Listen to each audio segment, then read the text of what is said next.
Hey guys, so today we're going to learn about switch case statements. A lot of times, these statements are ignored by a lot of teachers because they really don't have a use that can't be solved by if statements.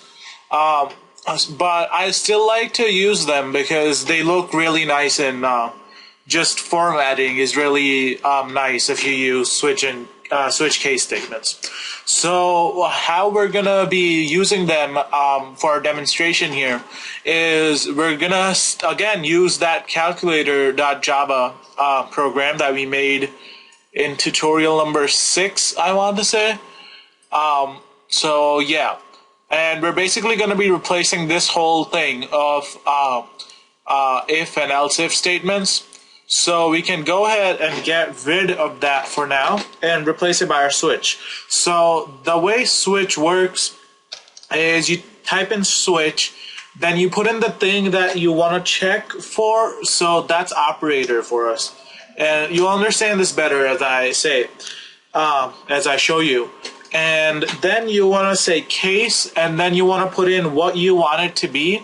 So let's say the plus sign for the person. You go outside of the parentheses, put a colon, press enter, and then you want it to do, and then you write down what you want it to do in the case that this thing, the variable in our case, operator, is this. So when operator is the plus sign, you want answer to equal num1 plus num2. And then what you have to do is you have to put in break, because without that, it would automatically just fall through to the next case. And I'll show you a case of that in a second. But okay, so and then we want to do the same thing for minus sign. And I'm just going to keep copy and pasting this. So if you can see, I mean, we did exactly the same thing with our if and else if statements. So this really doesn't give us any major advantage over just using an if statement, or something, an if statement or if else statements. So, but yeah, like my computer science said, she taught this to us simply because of aesthetics. And if you were ever in a computer science competition of some sort, they often have this in that if there's a written part for it. So this is basically our switch statement. Now it should work this way. So yeah, so we can go ahead and test this out. I'm gonna save mine. 2 divided by 3.66. It still works. So now I want to show you what happens when you remove these break statements, because they're very, very important to a switch statement. So you would think that you wouldn't need this, and the way it would work is, without those. But in fact, you will need them, because let's see what happens.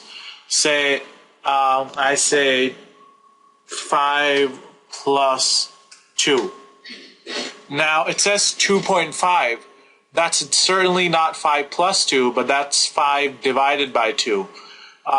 And we can, so what happened here is that it tested this case out. It said, okay, yeah, that condition matches. So it does this. Then since there's no break here, what it does is it just goes on to this and does this operation, and then it finally stops at doing this operation, which sets the final value of answer to 5 divided by 2, which is 2.5, and then that's what's printed out. So why they did this? The only reason I can think of is that in case you say you wanted to start from a hierarchy and only start doing things once once like you hit a certain point, then you needed to do something accumulatively. So like if you had this plus and you wanted to stop just there, but when you had the minus, you wanted to go ahead and do the things that other things did too. I mean, it's hard to explain in this case because it doesn't make much sense. But say you were testing for values, and if you had like a certain value, you wanted to go the drop through until it did the rest of the operations, unless you wanted it to just stop at that point. I don't know if you can understand what I'm saying, but I'll demonstrate my point by doing this. So let me go ahead and quit out of this. Okay, so when we start this, when we do 5 plus 2, it works because that's what we said, break.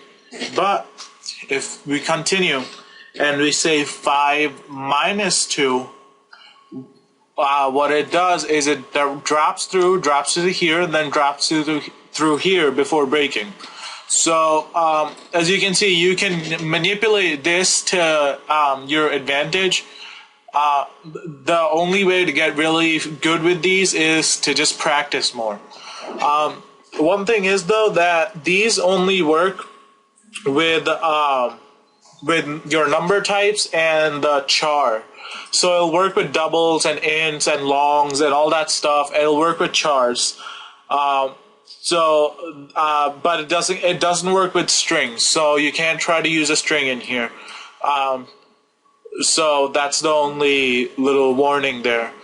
But if you want to see what happens when that does happen, be my guest and try it out. It's always good to experiment. That's how I learned a lot of programming. So yeah, see you next time. Subscribe, leave comments, and rate. Thanks.